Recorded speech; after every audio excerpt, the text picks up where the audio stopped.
When disaster struck Central Luzon in 1991, being on the ground made all the difference.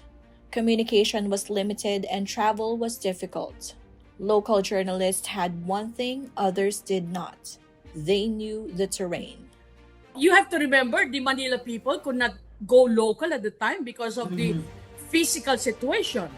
So it was us locals who were really throwing. You were familiar with the terrain. Yes. Oh, and then I could describe it.